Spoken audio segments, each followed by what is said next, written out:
ها نن به موږ یو داسې مرض یو داسې اوټو ایمیون ډیزیز باندې خبره کوو چې هغې ته زموږ د پښتنو مشرق کې څوک ورته برګې مرض وایي، څوک ورته پړنګې مرض وایي او په انګلیش کې هغې ته ویټیلیګو ویلی کېږي. تاسو ما سره په سکرین باندې ګورئ. دا مرض اکثر ډېر خلک دې مرض کې مبتلا دي او ډېر خلک داسې دي چې هغه ناامید هم شي چې بس علاج نه کېږي او د دې علاج شته دی نه، او ډېر خلک داسې وي چې هغه علاج وکړي هغه ټیک هم شي. نو دا ویډیو ستاسو لپاره دی. ځان سره ویډیو سیو کړئ او زما د اکاونټ ځان سره فالو کړئ د ښو ویډیوګانو لپاره او د اویرنس لپاره. ویټیلیګو چې کوم دی دا یو اوټو ایمیون ډیزیز دی. دا یو داسې بیماري دی چې دا زموږ بدن کې یو سیلز دی، سیلونه دي چې هغې ته وایي میلانوسایټ. کله چې د هغه کمی انسان کې راشي یا هغه کم ځای کې مړه شي نو د هغې د وجې دا بیماري لګېږي. میلانوسایټ کار څه دی؟ د میلانوسایټ کار دا دی چې ستاسو ویښتان چې کوم دي تور دي. دا کار د چا دی؟ د میلانوسایټ چې دا ویښتان تور دي. که میلانوسایټ چېرته مړه شي ستاسو ویښتان به سپینې. د دې بل کار دا دی چې د سترګو کم تور دي دا میلانوسایټ د وجې دي. او د پوستکي زموږ چې کوم سکین دی، د چا سکین تور دی، د چا براون دی او د چا بالکل سپین دی، دا ټول کار د چا دی؟ د میلانوسایټ کار دی. اوس یو سړی دی هغه خوږ شو، هغه لاس ولګېدو زخمی شو. چې کله زخمی شو هغې کې دلته غټ سکریچ جوړ شو. چې کله سکریچ پکې جوړ شي هغه ټریټمنټ یې که په وخت باندې ونه کړو هغه نه څه کېدلی شي؟ هغه نه هم دا بیماري لګېدلی شي.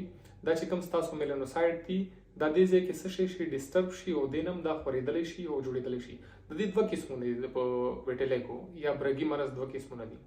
یو د سیګمنټل، یو د نون سیګمنټل. سیګمنټل هغه قسم دی چې هغه صرف د بدن په یو حصې باندې وي، او نون سیګمنټل هغه کیس دی چې هغه د بدن په مختلفو حصو باندې راخیږي او وي. نو د دې لپاره کول څه پکار دي؟ دې نه موږ څنګه خلاصېږو؟ د دې لپاره کول دا پکار دي چې اول شرم چاته په سکین په کومه ایریا کې د بدن په کومې حصې کې وړه وړه سپین سپین ډټونه ښکاره شو نو پوه شه چې دا اول سټیج کېدلی شي د ویټیلیګو یا د برګي مرض. ډایرکټ خپل ډاکټر ته ځان وښیي، د سکین ډاکټر ته هغه ته ووایي چې دا برګې مریض دی که نه. هغه لاړ شي چې کله هغه ته هغه د لیزر او د سکوپ په ذریعې باندې هغه ګوري چې یا د ویټیلیګو دی یا نه دی. دې باندې ګوروېده نه وي پکار. اکثر ماشومانو باندې د مخونو باندې روزي سپین سپین ډاټ والا پیچز پې روزي که نه، نو هغه چرم هغه فنګل انفیکشن هم کېدلی شي. خو که چرم تاسو ته وړه وړه ډټونه په بدن په حصې باندې چرته هم حاضر شو او تاسو وکتو چېرې د وړه وړه سپین سپین ډټونه زما په بدن باندې روزي نو دا اول سټیج کېدلی شي. نو ښه ټول نه ښه خبره دا دی چې اول سټیج کې د دې سیز علاج وکړئ. دې کې ټریټمنټ څه شی ورکوي؟ ها د دې چې کوم علاج دی دې کې علاج ورکوي سټیرویډ بیس چې کوم کریم دي هغه ورکوي، هغې سره به ځان وړئ. او نور داسې ډېر څیزونه دي چې هغه ورکوي، خو دغه څیزونه د ډاکټر مشورې نه بغیر بالکل هم مه یوز کوئ. که څوک کور کې یوز کوي چې زه دغه نه اوس کریم وښیم یا ګولۍ وښیم، بالکل مه یوز کوئ. دا ډاکټر کار دی چې کوم څیز کې سټیرویډ وي هغه څیزونه بالکل مه یوز کوئ. او د دې یو بل ټریټمنټ هم دی، بل علاج هم دی، هغې ته وایي فوټوتھراپي. نو هغه کې هغه سره لیټونه وي نو هغه ګوري، هغې کریم هغې باندې اپلای کړي او تاسو بیا لیټونو ته هغه لاس هغه ځای ونیسئ نو هغې سره هم دا ریکور کېږي، واپس راتللی شي.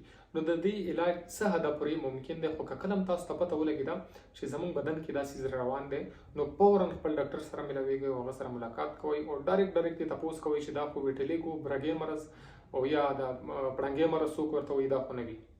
او دویمه خبره اخري کې زموږ یو پلیټفارم به انشاءالله زه خپله جوړوم چې هغې کې به موږ سره ټاپ ډاکټرز وي، هغې کې به موږ سره ګایناکولوجیست د ښځو ډاکټرانې او د سکین ډاکټران، او هغې کې موږ سره د زړونو ډاکټران، او هغې کې موږ سره ډېر داسې د هډوکي او د هر څه شي ډاکټران. موږ کوشش کوو، زما یو څو سرجنانو سره خبرې هم شوي دي او کوشش کوم چې نورو سرجنانو شاید د هسپتال چې کوم مشران دي هغې سره هم خبره وکړم چې موږ داسې یو ورځ کېدو زموږ د اودینس دپاره چې یو داسې ورځ وي چې هغه تاسو ته زه وټساپ نمبر هم بیا شو کوم چې هغه ورځ باندې تاسو هغه وټساپ نمبر باندې خپل نوم، خپل عمر او خپل ډیټیل لیکئ او تاسو ته به انشاءالله ښه ډاکټران زه تاسو ته د هغې ویډیو هم شیر کوم نو هغې طرف نه به تاسو ته انشاءالله جواب میلویږي.